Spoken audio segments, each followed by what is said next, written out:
Hello दोस्तों, मैं मन्ना आप सभी का दिल से स्वागत करती हूँ। आज मैं आपको एक अनोखी कहानी सुनाऊंगी जिसका नाम है द ठाक मैन ईटर, ठाक का नरभक्षी बाघ। ये कहानी सर जिम कॉर्बेट की सबसे चर्चित भरपूर शिकार कथाओं में से एक है। इस कहानी में डर, रहस्य और जान का खतरा इतनी गहराई से जुड़े हैं कि शुरुआत से लेकर आखिरी पन्ने तक खुद को आप इस कहानी के अंदर महसूस करने लगेंगे। उत्तराखंड के घने जंगलों और पहाड़ी इलाकों में बसा था एक छोटा सा गांव ठाक। यहीं से शुरू होती है एक दहशत भरी दास्तान। जब एक खूंखार टाइग्रस ने इंसानों को अपना शिकार बनाना शुरू कर दिया। वो कोई आम टाइग्रस नहीं थी। वो एक चालाक, अनुभवी और बेहद घातक नरभक्षी थी जो इंसानों के कदमों की आहट से पहले ही उनका अंदाजा लगा लेती थी।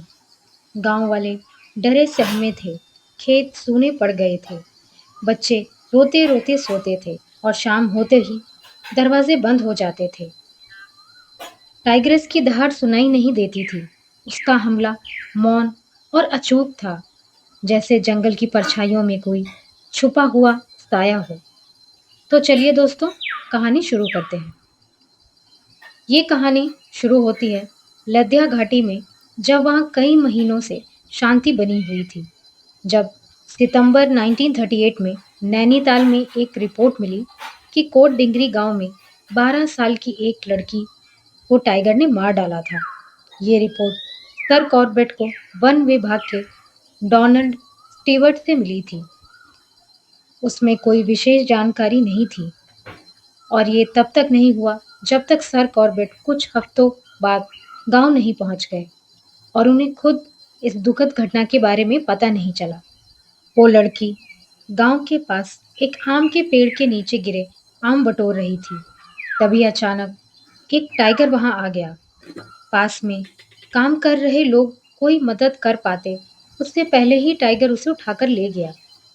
टाइगर का पीछा करने की कोई कोशिश नहीं की गई और जब तक सर कॉर्बेट उस घटना वाली जगह पे पहुंचे तब तक वहां पे खून के निशान और घसीटने के सारे सबूत मिट चुके थे। इसी कारण वो ये पता नहीं कर पाए कि टाइगर उस लड़की के शव को कहाँ ले गया था।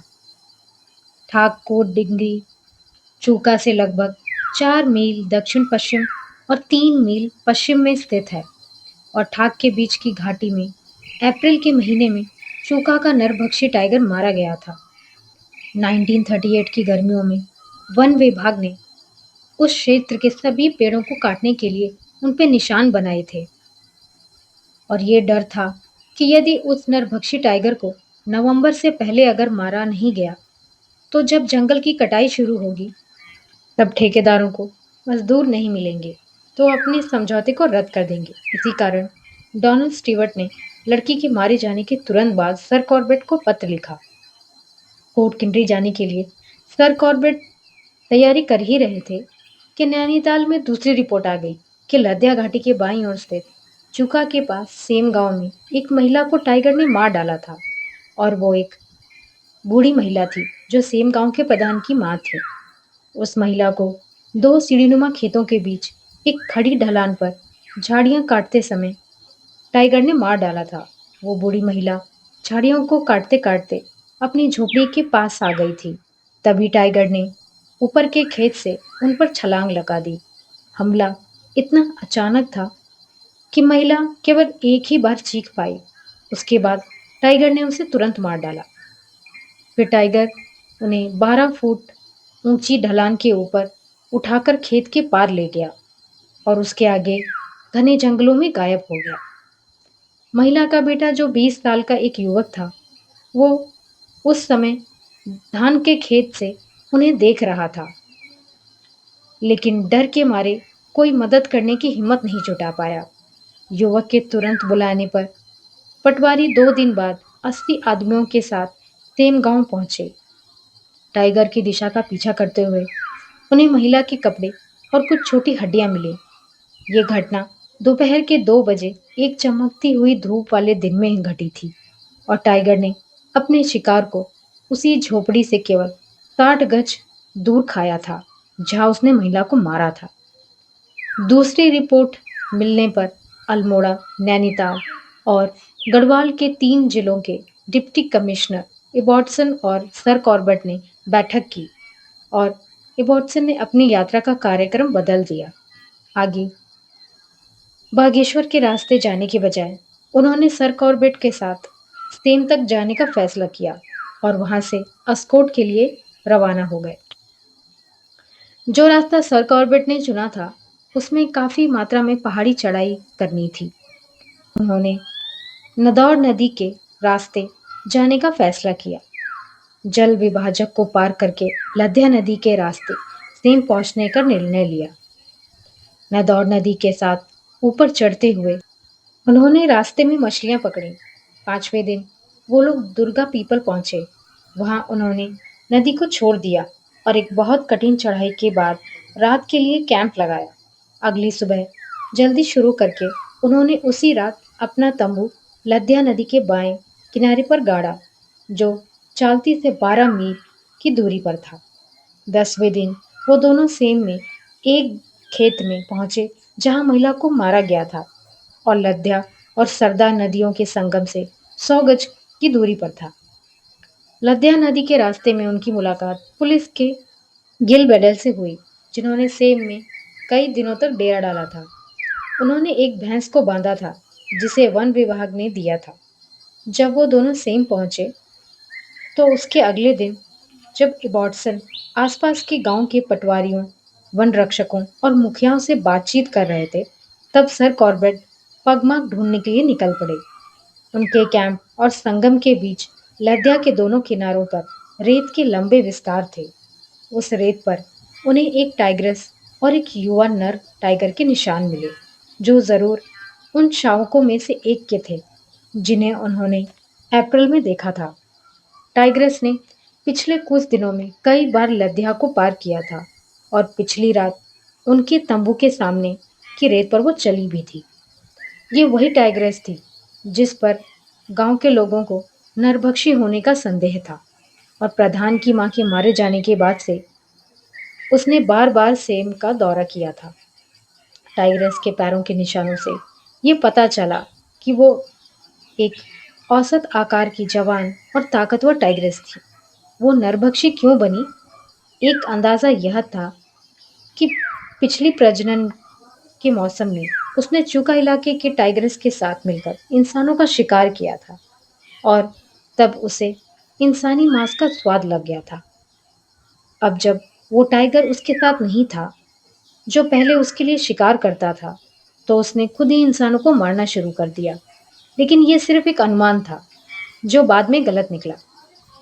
नैनीताल से रवाना होने से पहले सर कॉर्बेट ने टनकपुर के तहसीलदार को पत्र लिखा था और उसने कहा था कि उनके लिए 4 युवा नर भैंसें खरीदें और उन्हें सेम भेजें। इनमें से एक भैंसा रास्ते में मर गया, जबकि बाकी 3 24 तारीख को पहुंचे और उसी शाम उन्होंने उन्हें वन विभाग द्वारा दिए गए भैंसों के साथ बांध दिया। अगले दिन सुबह सर कॉर्बेट उन जानवरों को देखने जब निकले, तो चूका के लोग बहुत उत्तेजित होकर उनको देखने लगे। गांव के आसपास के खेत हाल ही में जोते गए थे और टाइग्रेस पिछली रात 3 परिवारों के बहुत करीब से गुजरी थी, जो अब मवेशियों के साथ खेतों में सो रहे थे। सौभाग्य से प्रत्येक मामले में मवेशियों ने टाइग्रेस को देख लिया और सोते हुए लोगों को उसकी निकटता के बारे में सतर्क कर दिया। खेती वाले क्षेत्र को छोड़ने के बाद टाइग्रेस फोर्ट केंद्री की दिशा में पगडंडी पर ऊपर चली गई और उनकी 2 भैंसों के बहुत करीब से गुजरी, लेकिन उसने उनमें से किसी को भी नहीं छुआ। पटवारी, वन रक्षक और ग्रामीणों ने बताया था कि उनकी युवा भैंसों को बांधना समय की बर्बादी होगी, क्योंकि उन्हें यकीन था कि नरभक्षी उन्हें नहीं मारेगी। उन्होंने इसका कारण ये बताया कि ये तरीका पहले दूसरों द्वारा आजमाया जा चुका था और असफल रहा था। इसके अलावा अगर टाइग्रेस भैंस खाना चाहती तो जंगल में कई भैंसें चर रही थीं, जिनमें से वह उन्हें चुन सकती थी। लेकिन इस सलाह के बावजूद भी उन्होंने अपनी भैंसों को बांधना जारी रखा और अगली 2 रातों तक टाइग्रेस एक या अधिक भैंसों के पास से गुजरी, लेकिन उसने किसी को भी नहीं मारा।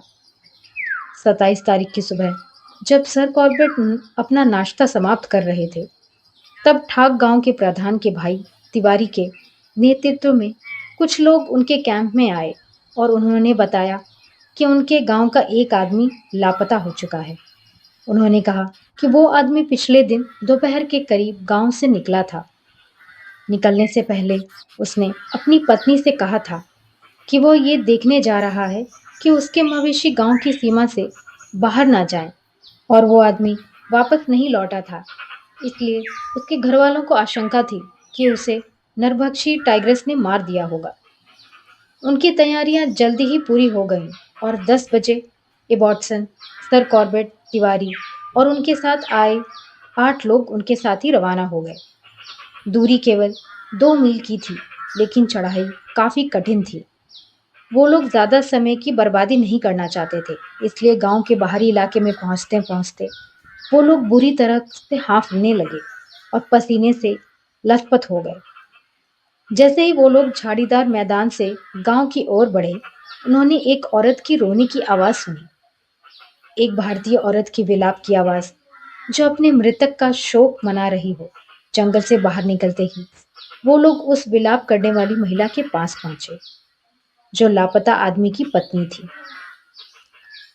उसके साथ 10-15 अन्य पुरुष खड़े थे, जो उनकी प्रतीक्षा कर रहे थे। उन लोगों ने उन्हें बताया कि उनके घरों से उन्होंने एक सफेद चीज देखी थी, जो लापता आदमी के कपड़े का हिस्सा लग रही थी। वो चीज एक झाड़ीदार खेत में थी, जो वहां से 30 गज की दूरी पर थी। इबॉट्सन, तिवारी और सर कॉर्बेट उस सफेद चीज की जांच करने के लिए आगे बढ़े, जबकि मिसेस इबॉट्सन उस औरत और अन्य लोगों को गांव की ओर ले गई। वो खेत कई सालों से खाली पड़ा था और उसमें घनी झाड़ियां उगाई थीं। जब वो लोग उस सफेद चीज के पास पहुंचे, तब तिवारी जी ने पहचाना कि वो लापता आदमी की लंगोट थी। उसी के पास उसकी टोपी भी मिली थी। वहां पर संघर्ष हुआ था, लेकिन उन्हें वहां कहीं भी खून नहीं दिखा।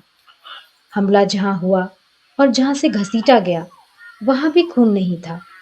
शायद इसकी वजह ये थी कि टाइग्रेस ने पहली बार जो पकड़ बनाई थी, उसे छोड़ा नहीं, और जब तक टाइगर पकड़ नहीं छोड़ती, तब तक खून नहीं बहता। झाड़ियों के नीचे की नरम मिट्टी में उन्हें टाइग्रेस के पगमार्क्स मिले, और वो उस आदमी पर हमला करने से पहले बैठी थी। शुरुआती बिंदु पर लौटकर उन्होंने कार्रवाई की योजना तय की, और वो लोग टाइग्रेस को उसके शिकार पर घात लगाकर मारना चाहते थे। उन्होंने योजना बनाई कि सर कॉर्बेट घसीटे गए निशानों का पीछा करेंगे और सामने की ओर नजर रखेंगे, और तिवारी जी, जो निहत्थे थे, वो सर कॉर्बेट के 1 गज पीछे चलकर दाएं और बाएं ओर चौकसी रखेंगे, और इबॉट्सन तिवारी जी के 1 गज पीछे रहकर उन्हें पीछे से होने वाले हमले से बचाएंगे। अगर इबॉट्सन या सर कॉर्बेट टाइग्रेस का एक भी बाल देखें, तो वो तुरंत गोली चलाएंगे। टाइग्रेस ने आदमी को 200 गज तक घसीटा था और वहीं मारकर छोड़ दिया था। फिर कुछ घंटों बाद वो फिर वापस लौटी और उसे उठाकर ले गई जहां आदमी पड़ा था। वहां खून का बहुत बड़ा तालाब बना हुआ था। गले के घाव से खून बहना उस समय तक बंद हो गया था जब टाइग्रेस उसे दोबारा उठाकर ले गई थी। इसके अलावा अब वो उसे उसकी कमर के पास से पकड़कर ले जा रही थी, जबकि पहले उसने उसे गर्दन से पकड़ा था। टाइग्रेस पहाड़ी की ढलान के आगे बढ़ी, और वहां झाड़ियों की इतनी घनी गुच्छे बने थे कि वहां से कुछ भी देख पाना आसान नहीं था। उनकी प्रगति और धीमी हो गई। 2 घंटे में वो केवल आधा ही मील कवर कर पाए थे और एक रिज पर पहुंचे, जिसके पार वो घाटी थी जहां 6 महीने पहले उन्होंने चूका के नरभक्षी का पीछा कर रहे उस टाइग्रेस को मारा था। टाइग्रेस के निशान चट्टान के दाहिने तरफ नीचे की ओर जा रहे थे और उन्हें पूरा यकीन था कि वो चट्टान के ओवरहैंग वाले हिस्से के नीचे या उसके पास ही कहीं छुपी होगी। इबॉटसन और सर कॉर्बेट ने हल्के रबर के तले वाले जूते पहने थे, जबकि तिवारी जी नंगे पांव थे और वो लोग बिना कोई आवाज किए चट्टान तक पहुंच गए। सर कॉर्बेट ने अपने दोनों साथियों को इशारा किया कि वो एकदम स्थिर खड़े रहें और चारों ओर सावधानी से नजर रखें। फिर वो चट्टान पर कदम रखकर धीरे धीरे आगे बढ़े और चट्टान के उस पार थोड़ी जमीन समतल थी और जैसे जैसे उन्हें जमीन दिखने लगी, उन्हें यकीन हो गया कि उनका संदेह बिल्कुल सही था कि टाइग्रेस चट्टान के ओवरहैंग के नीचे छुपी हुई थी। तभी उन्होंने अपनी बाईं ओर एक हलचल देखी। एक घास का डंठल जो दबा हुआ था अचानक खड़ा हो गया और उसके कुछ क्षण बाद झाड़ियों के पास थोड़ी हलचल हुई। झाड़ियों के दूसरी तरफ पेड़ पर बैठे एक बंदर ने अचानक चिल्लाना शुरू कर दिया। टाइग्रेस ने अपने भोजन के बाद सोने के लिए बहुत सावधानी से जगह चुनी थी, लेकिन वो सो नहीं रही थी। जैसे ही उसने उनका सर देखा, सर कॉर्बेट ने अपनी टोपी उतार दी। टाइग्रेस उठी और एक कदम बगल की ओर बढ़ाते हुए कटीली बेर की झाड़ियों में गायब हो गई। अगर वो कहीं और लेटी होती, तो इतनी तेजी से भागने के बावजूद सर कॉर्बेट उसे गोली मार सकते थे, लेकिन जितनी सावधानी से वो घात लगाकर बैठे थे, वो आखिर में योजना असफल रह गई। टाइग्रेस ने वहीं खाना खाया था जहां वो छुपी हुई थी। उसने अपने शिकार को एक अच्छी जगह पर छुपा कर रखा था, क्योंकि गिद्धों की तेज नजरों की पहुंच में उसका शिकार था। अब उनकी ट्रैकिंग आसान हो गई थी, क्योंकि खून का निशान साफ दिखाई दे रहा था। वो निशान बड़ी बड़ी चट्टानों के ऊपर गया और 50 गज आगे उन्हें शिकार मिल भी गया। जिस झाड़ी में टाइग्रेस घुसी थी, वो लगभग 40 गज चौकोर थी और वो झाड़ी से बाहर नहीं जा सकती थी, इसलिए वो लोग पीठ से पीठ टिकाकर बैठ गए। धुआं उड़ाया और जंगल के संकेतों को सुनते हुए अगले कदम के बारे में वो लोग सोचने लगे। अगर वो लोग वहां से गांव चले जाते मचान बनाने के लिए, तो टाइग्रेस अपना शिकार उठाकर ले जा सकती थी। जब वो पूरा इंसानी शरीर खींचकर ले जा रही थी, तब उसे ट्रैक करना बहुत मुश्किल था। लेकिन इबॉटसन अपनी आदत के अनुसार खतरे की अनदेखी करते हुए वापस जाने के लिए तैयार हो गए। इबॉटसन और तिवारी जी हाल ही में तय किए गए मुश्किल रास्ते से बचते हुए नीचे की ओर चले गए। सर कॉर्बेट शिकार के पास एक छोटे से पेड़ पर चढ़ गए। पेड़ जमीन से 4 फीट ऊपर जाकर दो हिस्सों में बट गया था। एक हिस्से पर झुककर और अपने पैर दूसरे हिस्से पर टिकाकर सर कॉर्बेट किसी तरह एक ही पोजीशन में बैठे रहे। उस पेड़ की ऊंचाई इतनी थी कि सर कॉर्बेट टाइग्रेस को शिकार की ओर आते हुए देख सके। अगर वो उन पर हमला करने की कोशिश करे, तो वो दूर से उसे देख सकें। लगभग 15-20 मिनट बीत चुके थे कि अचानक सर कॉर्बेट को चट्टान गिरने की आवाज सुनाई दी।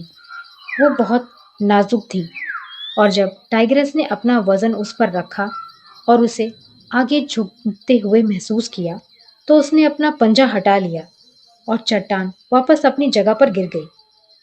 कुछ मिनट बीत गए और उनके मन में उठी उम्मीदें धीरे धीरे नीचे गिरने लगीं। भारी राइफल का बोझ और नसों पर बढ़ते तनाव के बीच उन्होंने झाड़ी के ऊपरी छोर पर एक लकड़ी के टूटने की आवाज सुनी। आवाज से सर कॉर्बेट की उसकी सही स्थिति का उन्हें पता चला। सर कॉर्बेट ने अपनी आंखें उसी जगह पर टिका रखी थी और टाइग्रेस उन्हें देख चुकी थी।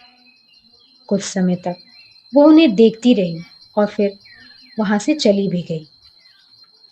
उन्हें एक पत्ता तक हिलता हुआ नहीं दिखा, न ही घास का कोई तिनका हिलते हुए दिखा। टाइग्रेस की ओर से कोई आवाज नहीं आई और 2 घंटे बाद इबॉटसन वापस आ चुके थे। वो रस्सी लाने गए थे, लेकिन लौटते वक्त वे गद्दे, कुशन, गरम चाय और भरपूर दोपहर का भोजन भी साथ लाए थे। फिर एबॉट्सन ने एक आदमी को 40 गज दूर एक पेड़ पर बिठाया ताकि वो टाइग्रेस का ध्यान भटका सके और खुद वो शिकार के पास एक पेड़ पर चढ़कर रस्सी की मदद से मचान बनाने लगे। जब मचान तैयार हो गया तो इबॉट्सन ने शिकार को कुछ फीट दूर खिसकाया और उसे एक छोटे पेड़ के तने से मजबूती से बांध दिया ताकि टाइग्रेस उसे उठाकर न ले जा सके। चांद घटते आकार में था और रात के पहले 2 घंटे जो इस घने जंगल में बहुत अंधेरे होने वाले थे, उन्हें उस शिकार पर बैठे ही रहना था।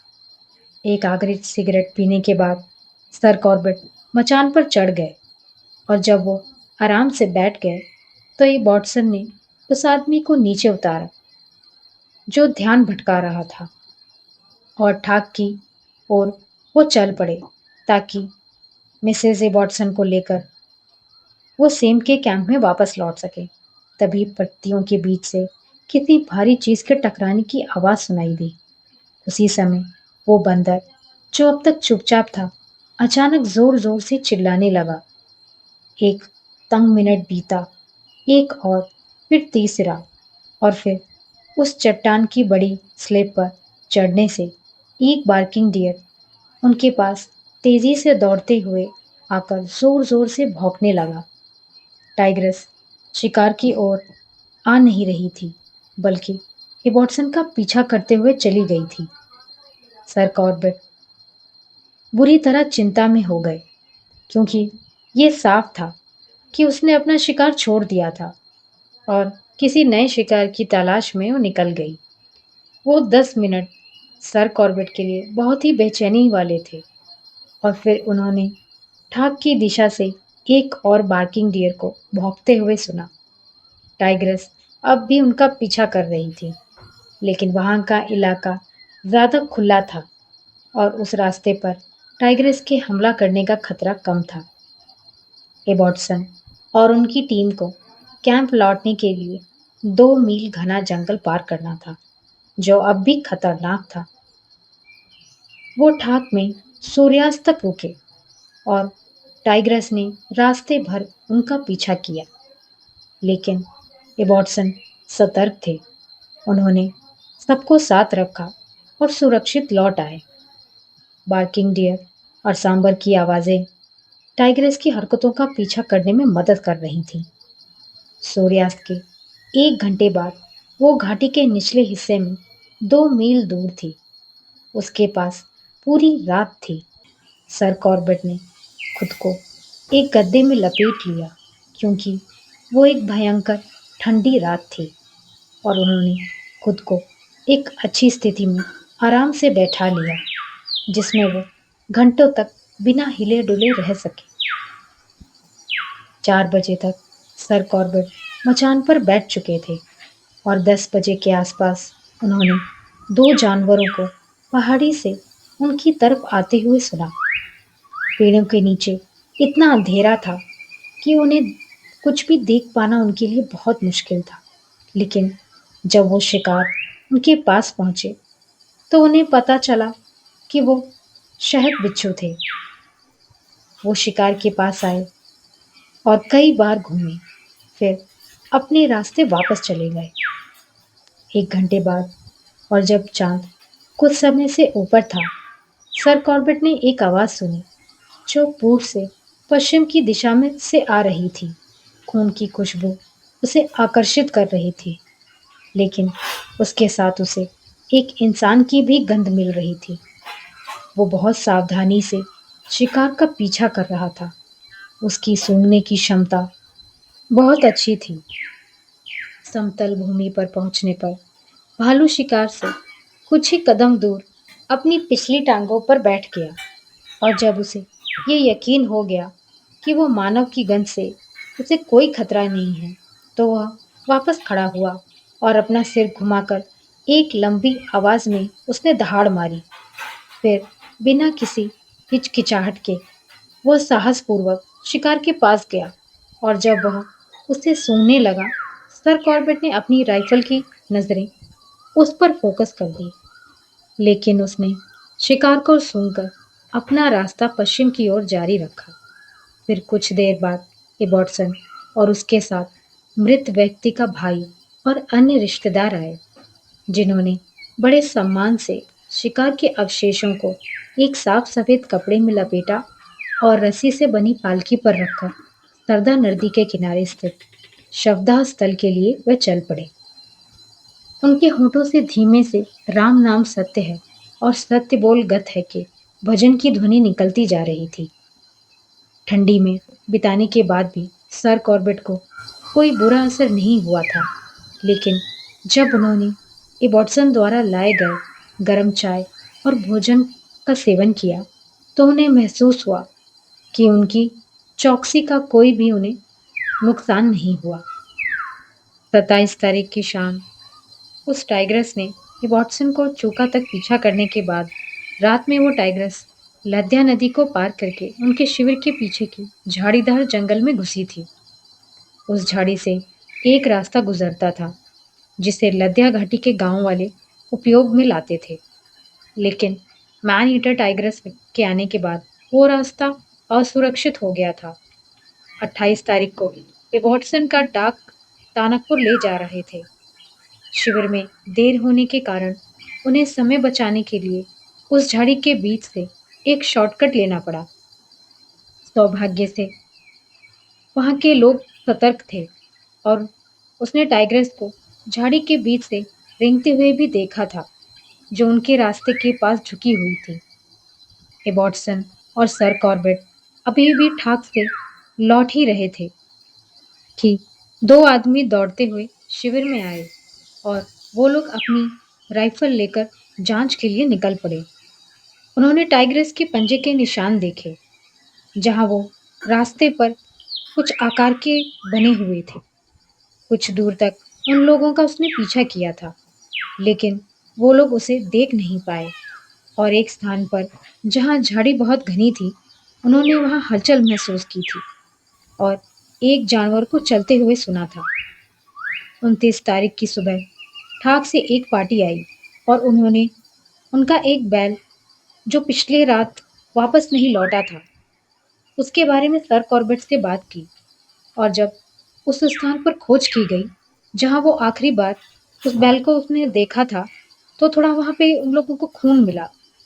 दोपहर 2 बजे के बॉटसन और सर कॉर्बेट उस स्थान पर पहुंच गए और जमीन पर एक नजर डालते हुए उन्हें यकीन हो गया कि बैल को टाइगर ने मारकर खा लिया था। इबॉटसन और सर कॉर्बेट और दो आदमी जो मचान के लिए रस्सियां लेकर चल रहे थे, पीछा करने के लिए निकल पड़े। वो पहाड़ी की सतह पर 100 गज तक तिरछा जाता हुआ और फिर सीधे उस घाटी में उतरता गया जिसमें सर कॉर्बेट ने अप्रैल में उस बड़े टाइगर पर निशाना लिया था, लेकिन वो निशाना चूक गया था। उस घाटी में कुछ 100 गज नीचे वो विशाल बैल जो दो पत्थरों के बीच फंसा हुआ था और वो खुद को हिला नहीं पाया, और तभी टाइगर ने उसके पिछले हिस्से से मांस खाया और फिर उसे वहीं छोड़ दिया। टाइग्रेस के पंजे के निशान भारी वजन होने के कारण फैल गए थे और ये कहना मुश्किल था कि वो मैन ईटर थी या नहीं, लेकिन उस क्षेत्र में हर टाइगर पर शक किया जा सकता था। उन्होंने तय किया कि सर कॉर्बेट शिकार के पास बैठेंगे और वहां शिकार के पास एक ही पेड़ था जो सही दूरी पर था, और जैसे ही आदमी पेड़ पर चढ़कर मचान बनाने लगे, टाइगर ने नीचे घाटी में आवाज दी। जल्दी से कुछ रस्सियों को दो शाखाओं के बीच बांधा गया और जबकि वॉटसन अपनी राइफल के साथ पहरा दे रहे थे, सर कॉर्बेट ने पेड़ पर चढ़कर बैठ गए और अगले 14 घंटों तक इस दौरान उन्हें पता चला कि वो मचान सबसे असुविधाजनक और सबसे खतरनाक था। पेड़ पहाड़ी से झुका हुआ था। टाइगर ने कई बार आवाज दी। जैसे ही सर कॉर्बेट पेड़ पर चढ़ रहे थे, वो टाइगर शाम में लंबे समय तक आवाज देता रहा। आखिरी आवाज आधे मील दूर एक शिखर तक आई। अब ये बिल्कुल साफ हो गया था कि टाइगर शिकार के पास ही लेटा हुआ था और उसने देखा था कि आदमी पेड़ पर चढ़ रहे थे, क्योंकि वो नाराज हो गई थी और इसीलिए वो आवाजें निकाल रही थी। फिर वो टाइग्रेस वहां से चली भी गई। सर कॉर्बेट 3 रस्सियों पर बैठने के बावजूद जब तक इबॉटसन अगले दिन सुबह वापस नहीं लौटे, सर कॉर्बेट को रात भर कुछ भी दिखाई नहीं दिया, ना सुनाई दिया। वहां गिद्धों को शिकार मिलना मुश्किल था, क्योंकि घाटी बहुत गहरी थी और पेड़ के साए में थी, और क्योंकि बैल इतना बड़ा था कि टाइगर को कोई उसमें से भोजन आराम से मिल सकता था। उन्होंने तय किया कि वो वहां फिर से बैठने की बजाय उसे कहीं और ले जाने की उम्मीद करेंगे, ताकि कोई बेहतर निशाना लगाने का उन्हें मौका मिल सके। लेकिन इसमें उन्हें निराशा हाथ लगी, क्योंकि टाइगर फिर से शिकार के पास नहीं आया। 2 रातों बाद सेम में उसके शिविर के पीछे बांधी गई भैंस मारी गई।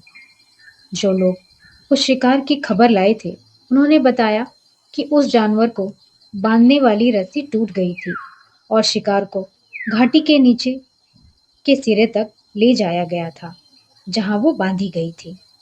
ये वही घाटी थी जिसमें मैकडॉनल्ड और सर कॉर्बेट ने अप्रैल में एक टाइग्रेस का पीछा किया था। फिर नाश्ते के बाद एबॉट्सन और सर कॉर्बेट शिकार को ढूंढने निकले और ये देखने के लिए बाहर गए कि शाम को वह कैसी स्थिति रहेगी।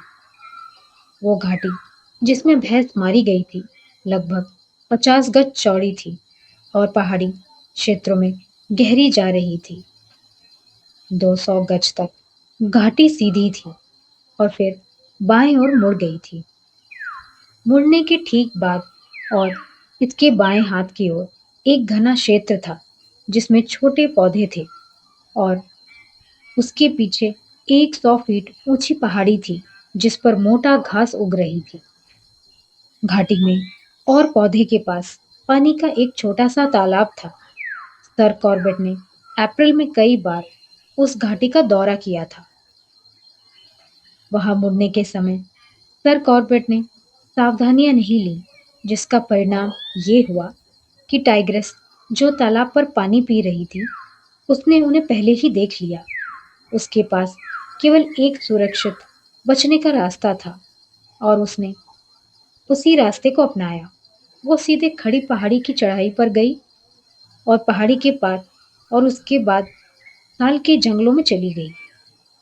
पहाड़ी उनकी चढ़ाई के लिए बहुत खड़ी थी और टाइग्रेस अब जंगलों में एक त्रिकोणीय क्षेत्र में थी, जो पहाड़ी, लद्या और एक चट्टान द्वारा घिरी हुई थी, जिसके नीचे कोई भी जानवर नहीं जा सकता था।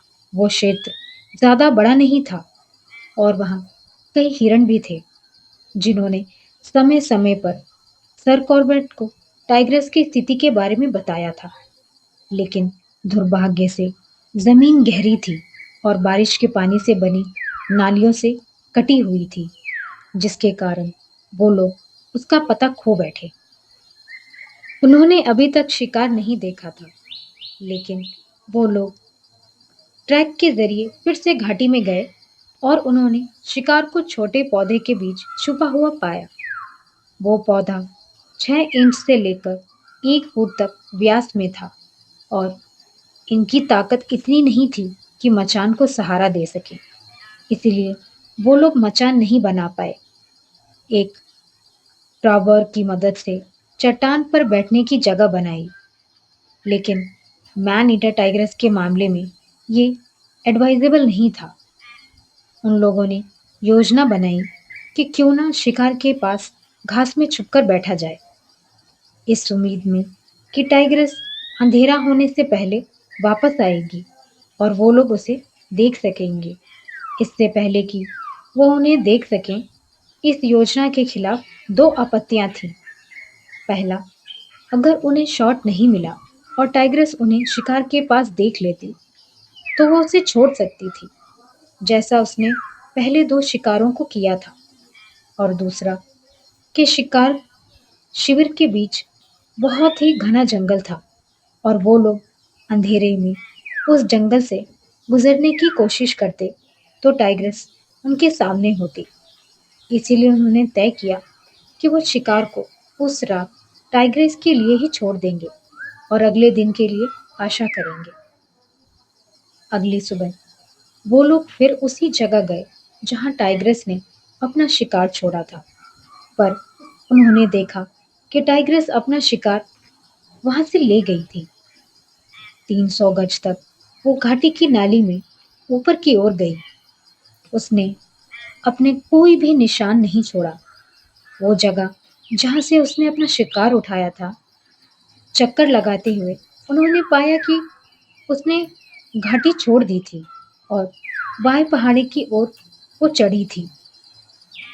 वो पहाड़ी जिस पर टाइग्रेस ने अपना शिकार लिया था, और वहां ट्रैक करना बहुत ही कठिन था।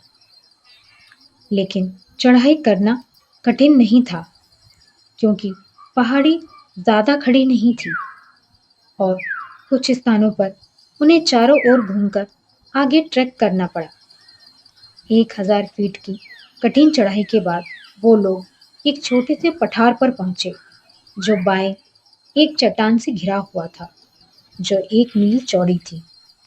पठार के उस हिस्से में जो चट्टान के करीब था, जमीन दरारों से कटी हुई थी और दरारों में एक घनी साल की झाड़ी उगाई थी, जो 2 से 6 फीट ऊंची थी। टाइग्रेस ने अपना शिकार उस घने झाड़ में ले जाकर छुपा दिया था। जब वो लोग भैंस के बाकी हिस्सों को देख रहे थे, तब दाहिनी ओर एक धीमी गड़गड़ाहट सुनाई दी। राइफलें उठाकर वो लोग 1 मिनट तक रुके और फिर झाड़ियों में हलचल सुनकर जहां गड़गड़ाहट आई थी, वो लोग 10 गज तक साल की नई झाड़ी से होकर आगे बढ़े और एक छोटी सी खुली जगह पर पहुंचे, जहां टाइग्रेस ने कुछ मुलायम घास पर अपने लिए बिस्तर बनाया था।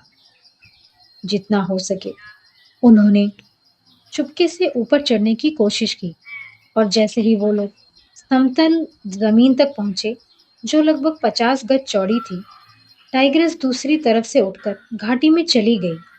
उसके बाद उसका पीछा करना बेकार था, इसीलिए वो लोग शिकार के पास वापस लौट गए और उसमें अभी भी अच्छा मांस बाकी था। उन्होंने बैठने के लिए 2 पेड़ चुने और वापस अपने शिविर लौट गए। दोपहर से पहले के भोजन के बाद वो लोग शिकार के पास वापस गए और अपनी राइफलों के साथ जिस पेड़ को उन्होंने चुना था, उस पर चढ़ने में थोड़ी कठिनाई हुई और वो लोग 5 घंटे तक बिना कुछ देखे या सुने वहीं बैठे रहे। शाम ढलते समय वो लोग अपने पेड़ों से नीचे उतर गए और अंधेरा होते ही घाटी तक पहुंचे। उन्हें महसूस हो रहा था कि कोई तो उनका पीछा कर रहा है, लेकिन एक दूसरे के करीब रहते हुए वो बिना किसी घटना के रात 9 बजे शिविर पहुंच गए। इसके बाद एबॉट्सन अपने साथियों के साथ सेम गांव गए और अगले दिन सुबह उन्होंने अस्कोट के लिए 12 दिन की पैदल यात्रा शुरू की। एबॉट्सन और उनके 50 आदमी के जाने के बाद शिविर, जो घने झाड़ियों से घिरा हुआ था, केवल सर कॉर्बेट और उनके 2 सेवक ही वहां बच गए थे। फिर उन्होंने वहां लकड़ी इकट्ठा करने का काम शुरू किया, जो नदी के संगम पर अपार मात्रा में थी, ताकि पूरी रात एक आग जलती रहे और आग से टाइग्रेस पास नहीं आएगी और रात भर न ही टाइग्रेस उनके तंबुओं के पास घूमेगी। और वैसे भी रातें ठंडी हो रही थी, और अगर एक बहाना चाहिए था, तो ये एक अच्छा कारण था कि पूरी रात एक बड़ी आग जलती रहे।